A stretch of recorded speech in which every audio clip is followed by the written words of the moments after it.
I'm delighted today to introduce you to the sixth in our series on optimizing health and happiness for humans and your animals, with my special guests, Dr. Timo Tastutar and Lance Schuttler.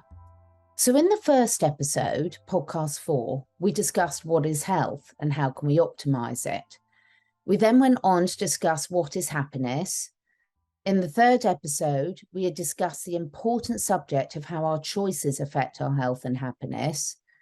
In podcast 6, we discussed the placebo and nocebo effects and mind over matter. And last week in podcast 7, we looked at epigenetics and nutriepigenetics. So today we're rounding up this series by looking at how we create the life we love. There's so many ways to do this, and hopefully this discussion will really add to our understanding and empower us to make great choices, to realize how much control we have over our health and happiness and how to have fun in the process.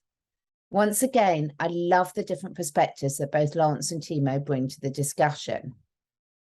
A few of the key takeaways from this episode are that fortune favors the brave, so do not be afraid to make brave decisions.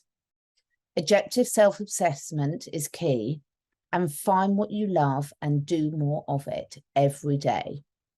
Being authentic to yourself and aligning your actions with your core beliefs and experiences trump possessions every time. For the other key takeaways, please see the description under the video. So sit back, enjoy with an open mind, stay curious and stay free, and very importantly, please do let us know what you think in the comments or the reviews. Thank you.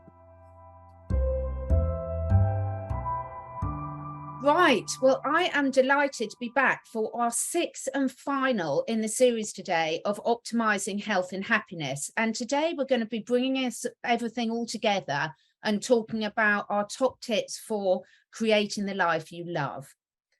So this is the sixth in our series. So if you haven't listened to on your favorite podcast platform or watched on YouTube the previous 5, please do go back and have a listen to those, because they all link together, but they all add different levels of detail. But before we get into our subject today, let me introduce for the final time in this series, hopefully not forever, my 2 guests that you should be used to hearing from now. So we have Lance Schuttler, graduated from the University of Iowa with a bachelor's degree in health science. He's the CEO and owner of Ascent Nutrition, a unique holistic nutrition company. We all love your products, Lance. Lance is also a contributing health and wellness author at the Epoch Times, and his work includes the topics of regenerative agriculture, resource-based economies, and quantum technologies. And Timo Tastutar is a veterinarian with a doctorate degree in equine cardiology. Timo has worked extensively in the equine and pet food and supplement industries in production, formulation, and consultation, and he specializes in animal physiology. Timo has a broad experience in rehabilitation and nanomedicine for horses and pets, and is known for his ability to break down complicated scientific data and concepts. We'll be testing you on that today, Timo. Yeah. Yes. Timo prefers natural solutions as much as possible, prioritizing long-term functional solutions to avoid the drastic, unwanted side effects associated with short-term results. Yeah. And for those of you that don't know me, I'm Catherine Edwards. I'm a biologist and a holistic health practitioner for animals and humans. And very much like Lance and Timo, I really concentrate on natural solutions to bring the mind, body, and species back in balance for whatever species you're dealing with. So I'm really looking forward to this conversation today, and I hope everyone can take some good tips. And we're going to be pulling all the information together and really going through what stood out for us about how we all create the life that we really love. Yep. So Timo, let's start with you today. Obviously, we've been talking a lot about health and happiness, and one of the things that you've been really good at drawing our attention to is objective self-assessment, whether we're talking about for us as humans or whether we're dealing for our animals. What's really stood out for you, and what points would you really like to bring home to people about that?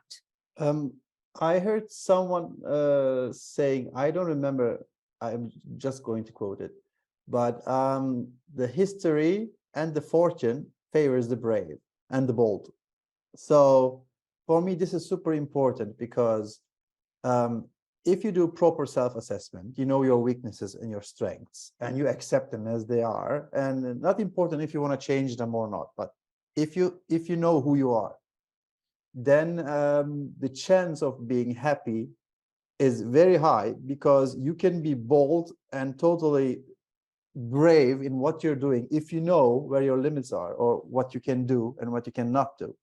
And I think when I listen to Lance a lot, or Sir Lancelot, so so when I listen to Lance, I realize that how much he's into this idea of you doing your stuff.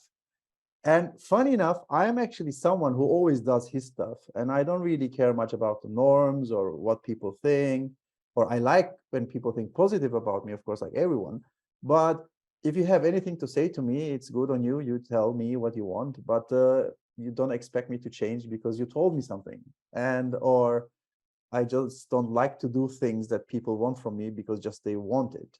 And I think that's part of my happiness. That just don't give any toots about what people want. And that's not true for everyone, because some people are more social than me. I'm more of a wild animal. Some people like to be more social. I'm more of a tiger. And some people love to be more of a horse. And for them, it's important to know what you want, what really makes you happy, in a sense that if you seek for validation and it's important for you, do things that bring you the most validation without sacrificing your freedom. Because as the bird behind me tells, freedom is the biggest asset you have. Like nothing else can compare to it. And not important if you are ill, if you are healthy, if you are strong, if you are weak, if you're intelligent, if you're stupid, it doesn't matter. As long as you can do what you want to do in a frame that fits to everyone, doesn't disturb anyone or doesn't harm anyone, then that's your ticket. That's why I think history and fortune favors the brave and the bold. Lance, what are your thoughts on that?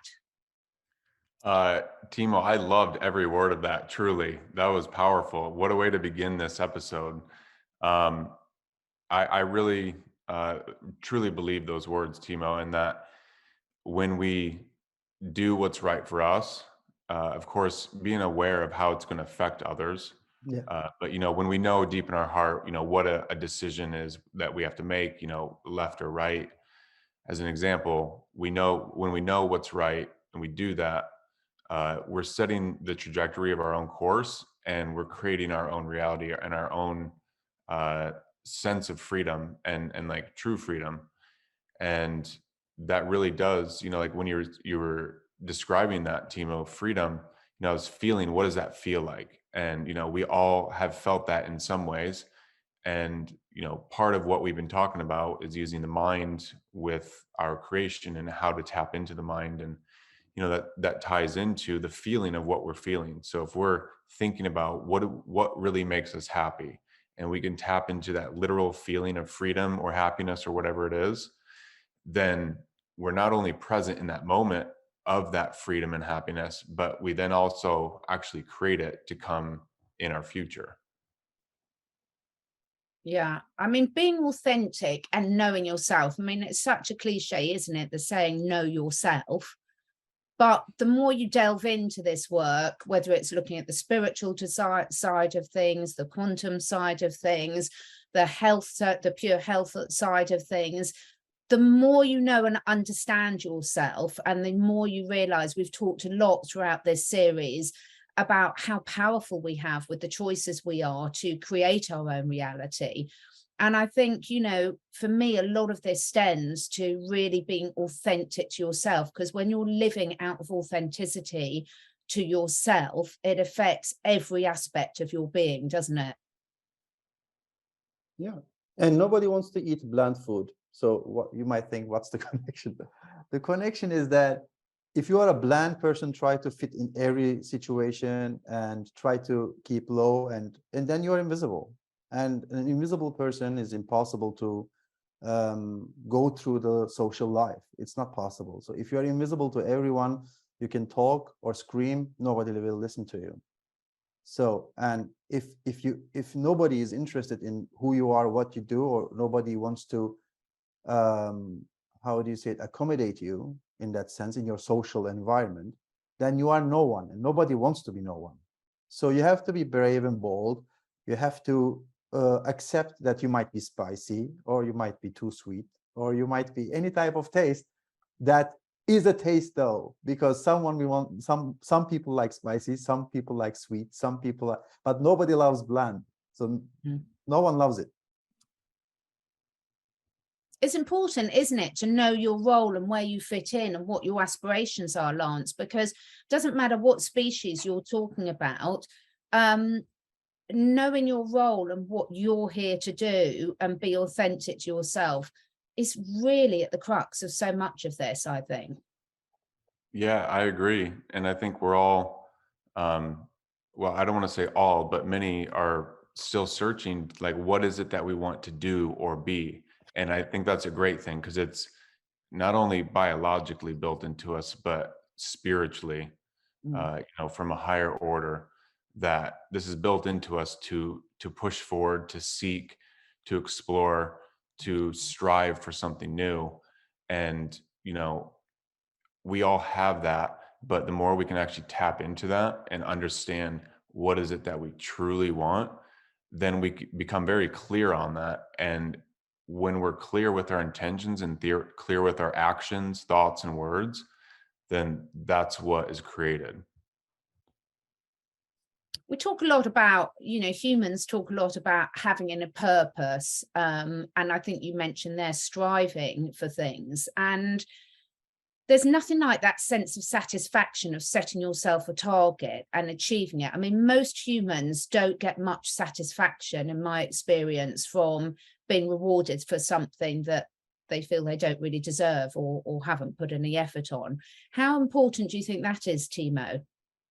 Well, you can see that with the animals too. So when the effort is there and you have the result, that's the best thing you can have. That's why I think people should not think that now I'm a grown up and it's time to stop playing and searching. Because you can see this with a lot of retired people, actually. So they realize, okay, everything I did, now what? And they start to go around the world, try to see things, and try to do things they should have done already 40 years ago.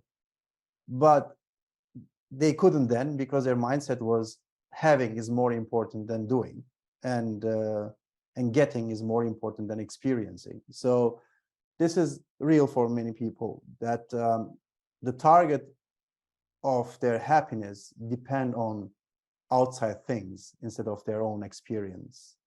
But the happiness is in the experience. Not important if it's working on something, doing something, but the results of your effort, the experience of the effort and the result is what makes you happy. For instance, if you train every day to become stronger, to run under 10 seconds, let's say, and you suddenly run under 10 seconds, your 100 meters, nobody can make you happier than that moment. Not important how much money, nothing can make you more happy, because in that moment you did something on yourself. You are the machine, you are the person who fought for it and made it. And I think this is this self-expression of your own soul. It's there's maybe with dance and music, but nothing else can really express yourself more than your effort. So what you do is you. Does it make any sense? Your effort is you, and there's nobody can change that. It's like you have your imprint on it, your signature on it, because this is your effort. And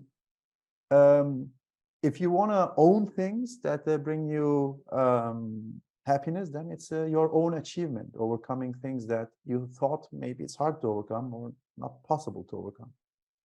And for instance, learning languages. Some people can talk many languages, and they really love the hurdle, or let's say the obstacles of cognitive structures to overcome it and learn it. And suddenly when they start to talk the next language, they are like a new person.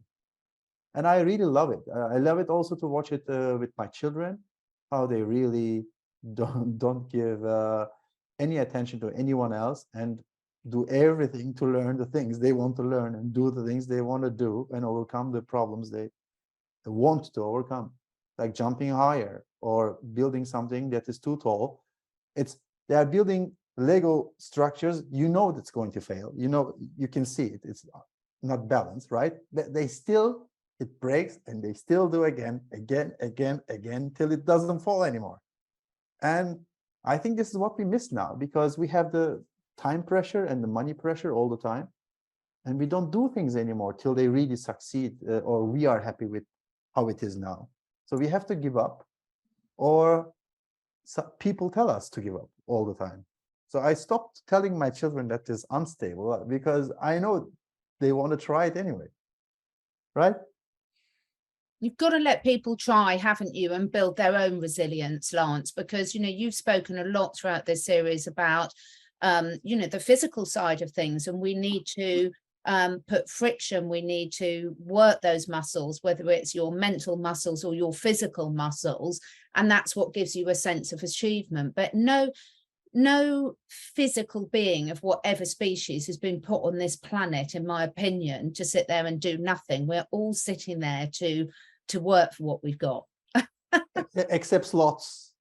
I don't know. Have you seen the muscles on those sloths? I would disagree with that. I've looked at their arm muscles and they're pretty meaty, actually. I'd like to see you in an arm wrestle with one. Goodness, you know, Lance, where do you get a lot of your satisfaction from that striving? How does that work out for you?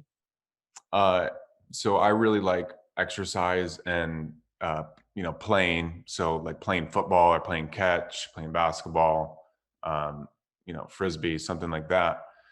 Really pushing myself and doing that, but with exercise as well, strength training, and combining that with play and, you know, different sorts of activities.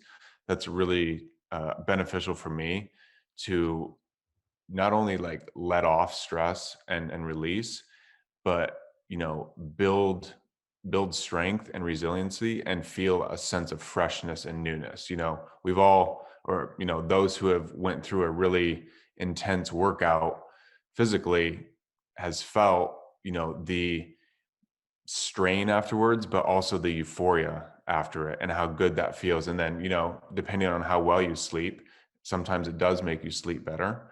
And then, you know, you can wake up refreshed in the morning. So that's a really good way for me that I do.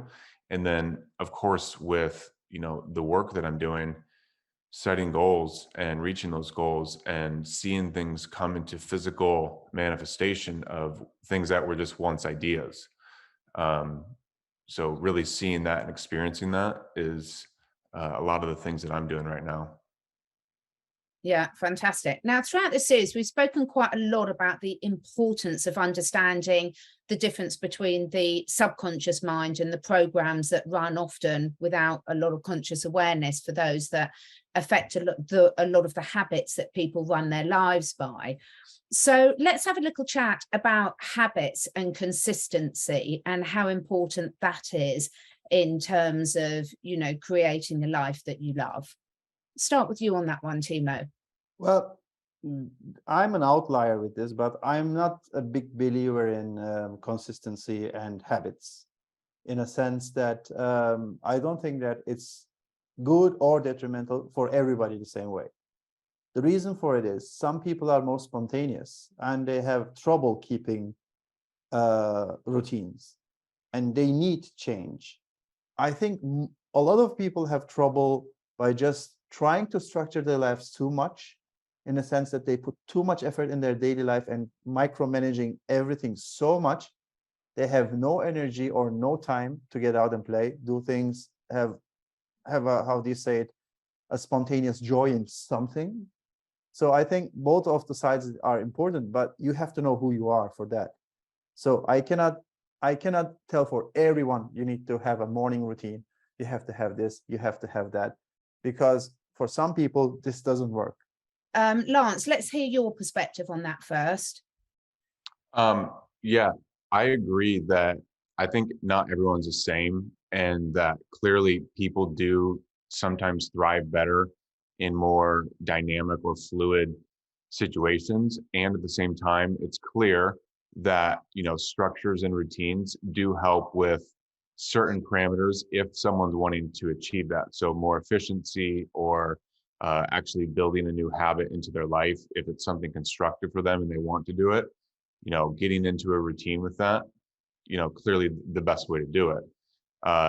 And I think that with these routines, I have routines that I do. And I think also that it's healthy if we cycle in and out of routines. It's not that we need to be doing a routine every single day, 365 days a year. Maybe you are, and that's great and benefiting you. And it can also benefit someone to switch up routines and have some newness, and maybe they're more energized or focused or enthused about this other sort of routine that replaces one that they were doing, and that brings in more life and vitality. Then you definitely want to keep mixing it up.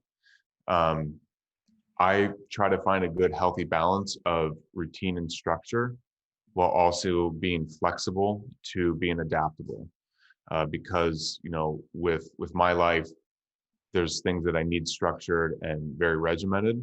And then, I really believe the human mind needs this freedom and this sense of freedom and sense of spontaneity and sense of just, doing things out of the blue, because we are dynamic and creative beings. And having both of that, I think, is very beneficial. And it just sort of depends on what you're wanting to focus on and what you're trying to achieve with that.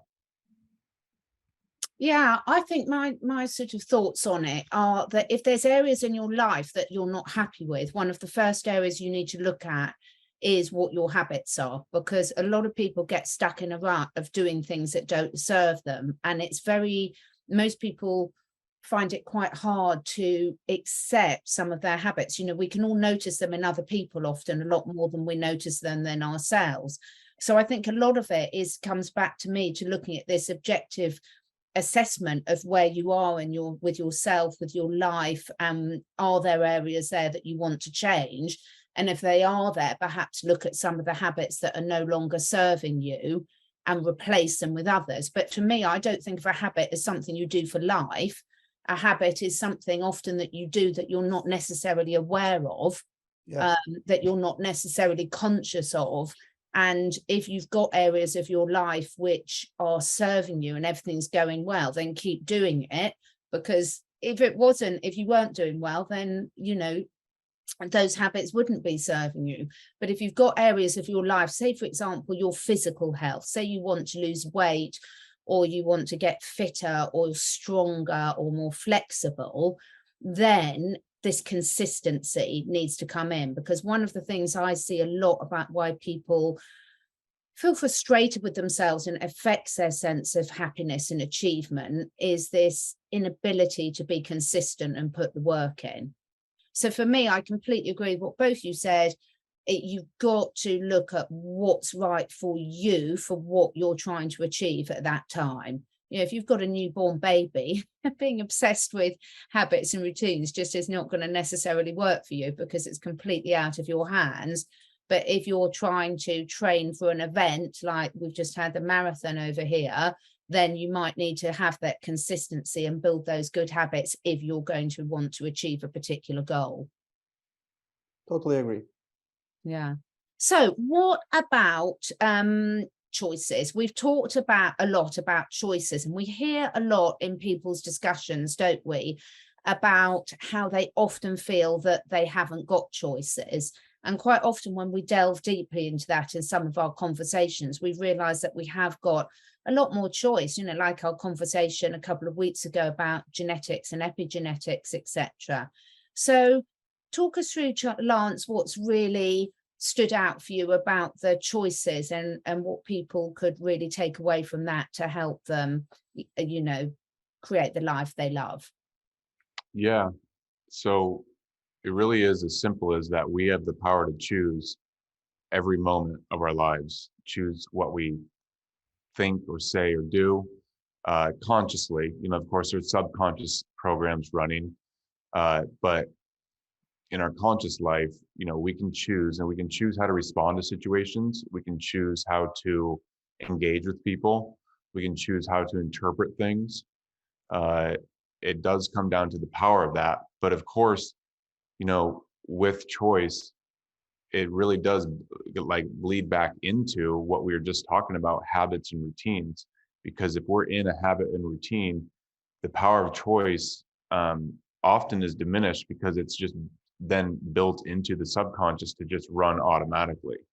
So that's the power of becoming present, becoming aware of what we're doing and thinking and saying, so that we can get out of routines if they aren't serving us. But with choice, I've really been experiencing this and learning this more and more, particularly over the past couple of years, of how to respond. You have the choice to how to respond to, let's say, if you have negative energy being directed at you, you can choose how to respond. And when you actually come from a powerful place, that energy can't affect you, and it actually gets transformed quite incredibly. And there's different situations that I've seen that happen, and I've experienced that happening. So it's one of those things that the power of choice has really been amplified in my life, and I really love talking about this with people because it empowers a person to know that we actually aren't victims. Yes, we may have went through very hard situations, painful, but we aren't victims if we don't want to be. It is the power of choice. We can override that with a simple thought, and trauma can actually go away instantly. There's some pretty amazing concepts out there, and these come from a couple of neuroscientists that I've spoken to about trauma, and how their view on it is, yes, of course, those situations happen to people, whatever they were, but the trauma isn't real. It's just a thought. And you can actually quantum leap past it by becoming aware that it is just a thought that's being held on to. And of course, deep work and forgiveness and, things like that can be involved to work through it, but it also can be very fast. We can literally shift our perception very quickly. Yeah, it's absolutely fascinating. Timo, what does that raise for you? Well, first of all, I want to say something interesting. Tinnitus, right? The extreme ringing in your ear, constant ringing. One way to totally erase tinnitus is by listening to music that has certain type of frequency that totally erases that in your brain. So tinnitus is something your brain got a signal and cannot get rid of it. And with types of classical music, you can listen to it and it erases that in your brain. So the tinnitus that you have from constant ringing is gone, and it can be gone in a second. You can really have it for years, and with the right perception of the right frequency, suddenly your brain says, oh, okay, this is not a problem. Okay, bye. And it's gone. It's like the same with trauma. And I know it from myself, because when I think about stuff that I think, but you didn't have to think about it that way. So if you wouldn't think about it that way, that wouldn't be a problem, right? So for instance, somebody comes and curses your family or something. So what? Like, go away. So what is it? And if you don't, again, if you don't give it, you don't give it, and then there's nothing to it. But choices have go for more farther than that. For instance, your immune system craves for exposure and not for isolation. That means you have to bring new things in, so your body learns new things, and then you can protect yourself against. And this is actually a perfect mirror to our own life, because we like to have rather than not have, and therefore we like to isolate rather than not isolate, to just keep what we have. Not important which part of our life, material, non-material, not important. So humans are emotional and material hoarders, and you really want to keep what you have, right? But if you look at the most successful and known people that we always think they are magnificent, they are none of this. So they are all out. We call it Alexander the Great. Why? Because he went to India with all these people. He called great because he was brave or bold enough just to take everyone and go thousands of kilometers away to do whatever he wanted to do. That's why he is the great, not with what he did. And that's why they are who they are. And exposure to everything else, to go out and do stuff, I think that's the power of choice where it is. So you go and do what you choose to do. Your inner feeling towards it is so powerful that you want to go that way. You look at two roads, you choose one. You don't choose one because one is wider, one is narrower, one is higher, one is lower. But one is because you want to go there. Your gut says it, or you want it. You choose that. And that's a good thing. It's a very good thing because it might bring you things that you normally would never achieve, go to, see, experience, nothing. And in my life, every time I chose things like this, it went always for the better, never for the worse, never ever. But yeah, I think not choosing against negativity, but choosing positively what you want to do. I think this is the most important thing. Most important thing. You really decide, I want that. That's it. You want it and go for it. What do you think about the concept that, because we've spoken a lot, and particularly you two have spoken a lot today about doing what serves you. Now, most humans, if it's serving them, there's going to be a bigger community benefit often for it. I mean, we all know there's nothing worse than living or being around someone that's really unhappy in themselves and feeling really restricted. And I've been reflecting on this quite a lot, and I'd really love both of your perspectives about, we've got this whole hang up about, you know, often as humans being selfish, and without going into too many details, a lot of what people have been brainwashed into doing for the last couple of years has been all sold to them about doing the dutiful thing. But when most people, like you were both just saying, feel into their hearts and do what's right for them, do you think, Lance, that actually most of the time that's got a bigger community or wider benefit? Yeah, absolutely. Because we're tapping into the all pervasive energy everywhere. You know, you can call this God, you can call it consciousness. It really is the same thing. You can call it love.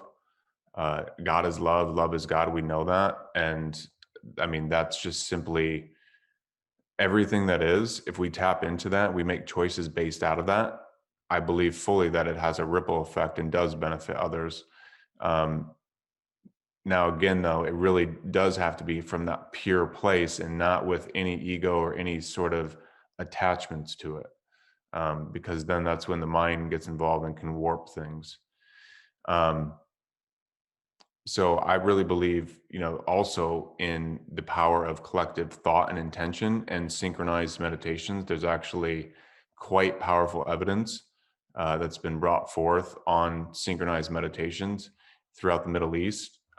There was one done in Israel probably 40 years ago now that they ended up publishing it because the results were so profound that they just accepted that they needed to publish it on what had happened. The amounts of crime was reduced, amounts of, you know, killings were reduced, theft, all that.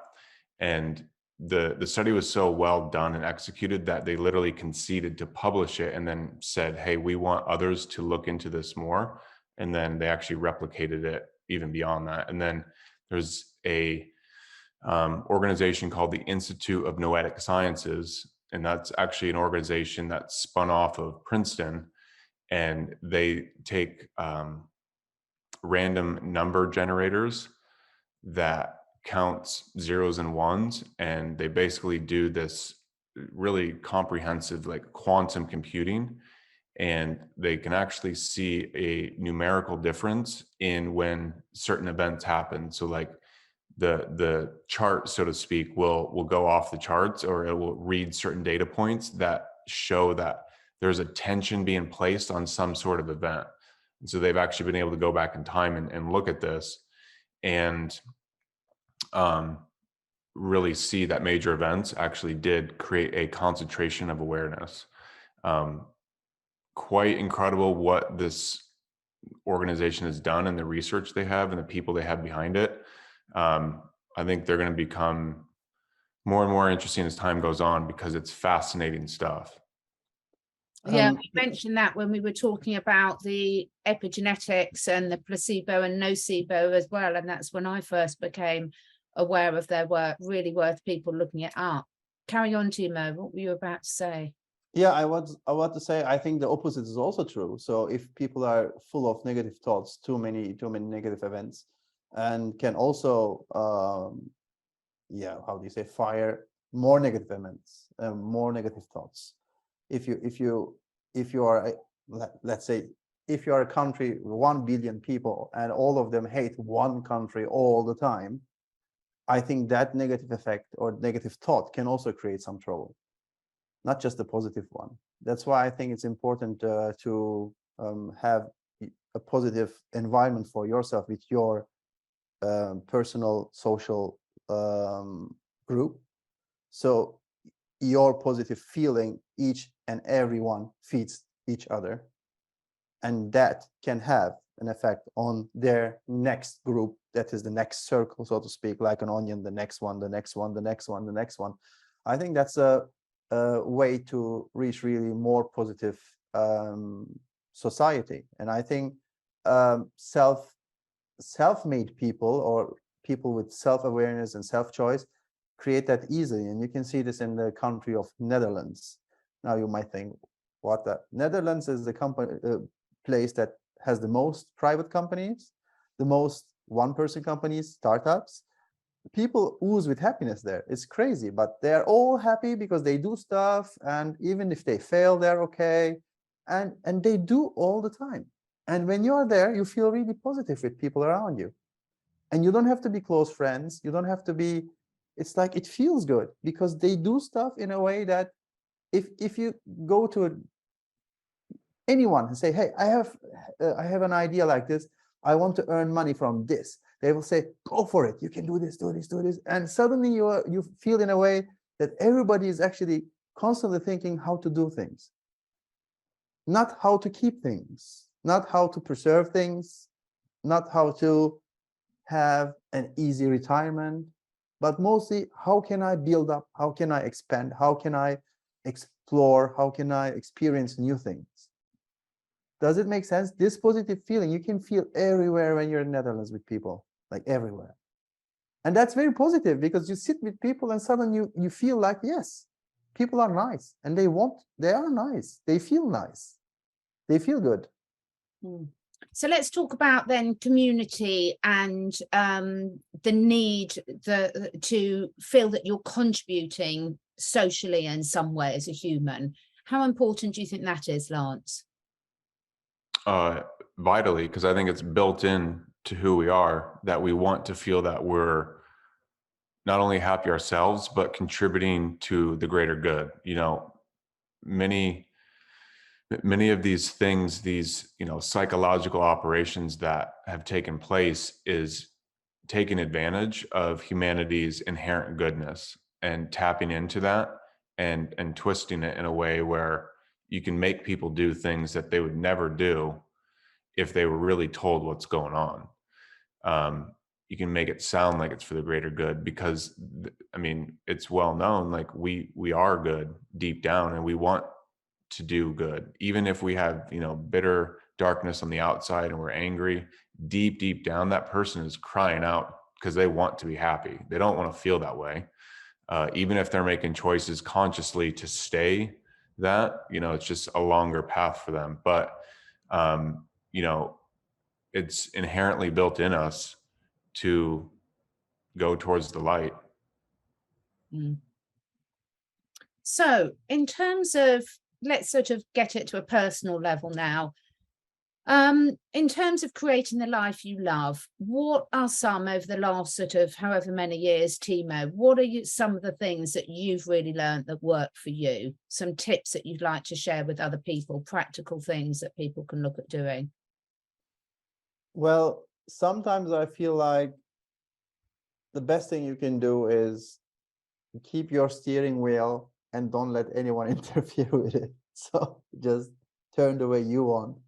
And of course, this is not a perfect relationship advice, because in relationships, you want to let the other one steer too.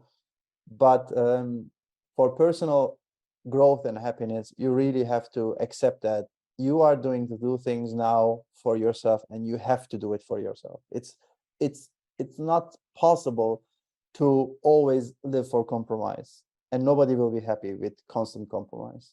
And I don't like the idea that relationships are compromises. I think in personal life, yes, there are some compromises, but they are just a small part of your decision making. If your decision making is constantly uncompromising, and we are not talking about some business, but we are talking about personal life, then I think you're on the wrong path. Because if you cannot do stuff that you like, and your life is constantly stopping you from doing it because of your choices, then you made the wrong choices possibly, and you have to move on somewhere where you can make your own proper choices again. What about you, Lance? Yeah, having freedom is clearly important, and some just like things that I've built into my life from tips that I know help is, when I go to bed, I'm unplugging the router at night, and I'm keeping my phone out of my room and not on Wi-Fi, so that I'm not literally, radiating my brain and nervous system and body with harmful EMFs. Because when we're sleeping, that's when we're repairing and recovering. And there's literally no need for that to be on. I mean, if you use it as an alarm, you can still put it on airplane mode and, put it 6 feet away, and that's, still great. So, getting sleep obviously is so important, but it's something so simple to do. Just unplug the Wi-Fi or put your phone on airplane mode and put it away from your head. So many people can be helped by literally just doing that. Like, they'll sleep better and feel better, and which has massive repercussions, over time. And then in the mornings, I've built in getting sunlight in my eyes. Even if it's cloudy, the amount of photons that we've talked about still coming through impacts us in many beneficial ways. So getting light in the morning and walking, even if it's literally just a minute down the street, that's better than nothing. But getting some sort of movement in the morning, and then also for me, doing visualization and affirmation or prayer, whatever you want to call it, and really tuning into what I want and what I'm looking for, or trying to bring those qualities into my life that day or at that time. So just really having those simple things has really helped me. And then, of course, exercise. Having consistent exercise and staying consistent with it always helps me to just be happier and healthier all around. And I mean, everyone knows that, but it really is just something as staying consistent with it as you can. I would agree with that. I think, certainly for me, the realization we are in a physical body in this lifetime, and therefore we need to look after that. Most of us really look after our cars. We understand you've got to service them regularly, change the oil, top up the water, etc. And I think, for me, I've realized over the years, you really do get out what you put into life. So if you are constantly looking for ways and listening to yourself and getting feedback and what does work, so looking at your nutrition, looking at your sleep, looking at your exercise, looking at your social circle, and also looking at what you're contributing, because I think from what I've seen, a lot of people, yes, absolutely, you've got to be doing things because they motivate and drive you. But actually, when I look at what a lot of people what does motivate people, that, like we spoke about before, often that has a knock-on benefit to other loved ones around them. It's very unusual as a person that has long-term happiness at the expense of others.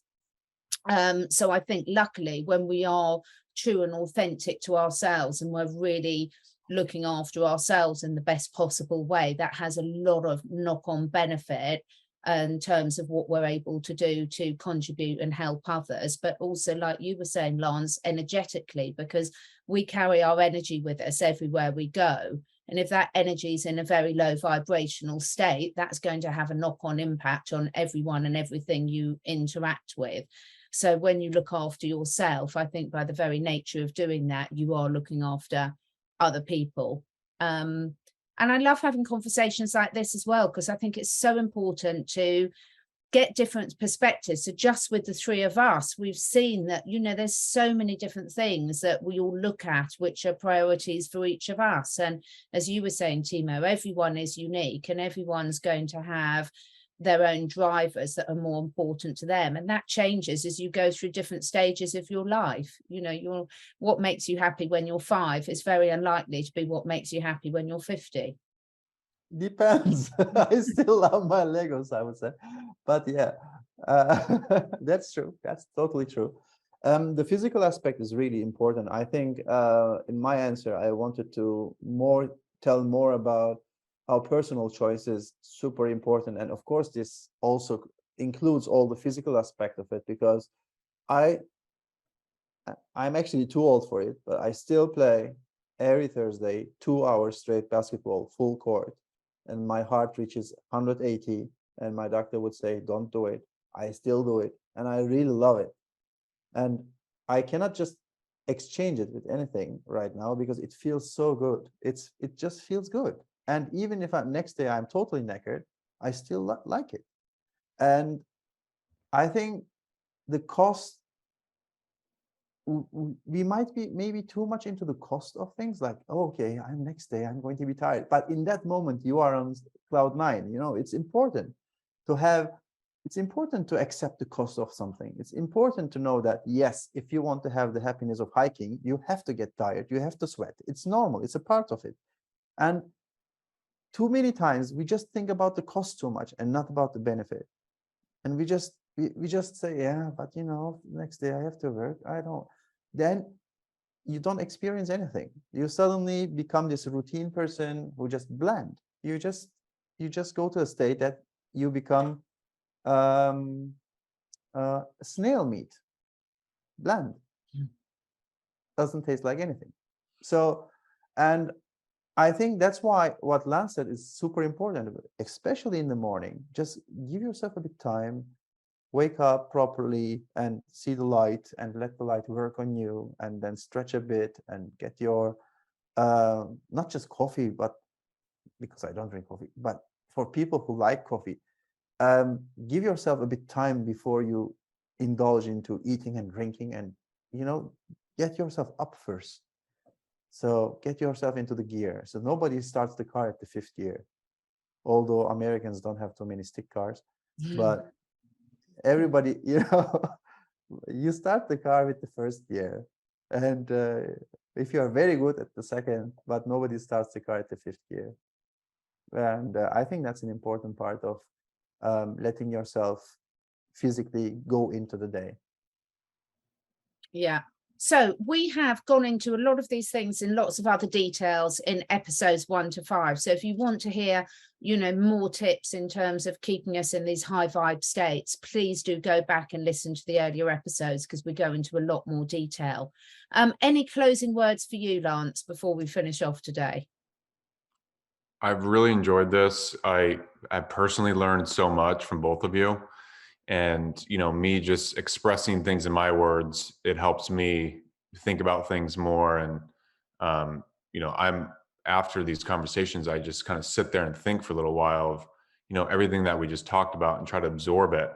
And there's so much. So, you know, I'm definitely excited to go back through and listen to all these, you know, just like basically straight through, because we've told, I think, a really big overarching story of what is important for us on a micro scale, but also macro.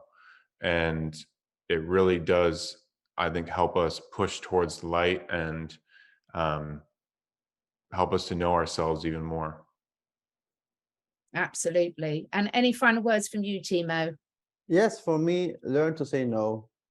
and no is no.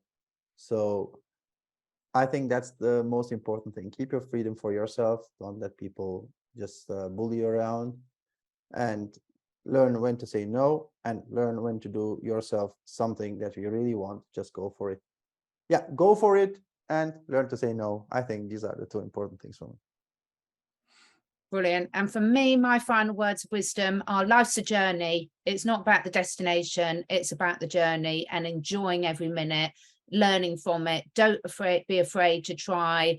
And if you perceive something as a mistake, that's fine. So long as you learn from it, then you know how to course correct and get more joy, excitement, health and happiness out of it next time. Well, thank you so much, both of you, for joining this.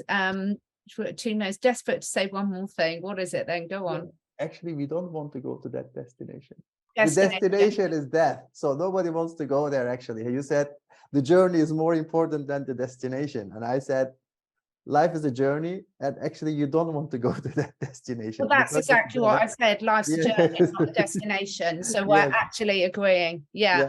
Well, thank you so much for listening, and everyone, please do go back and watch the other episodes. Let us know what you think on whatever platform you're listening to, and take care. Thank you, both of you.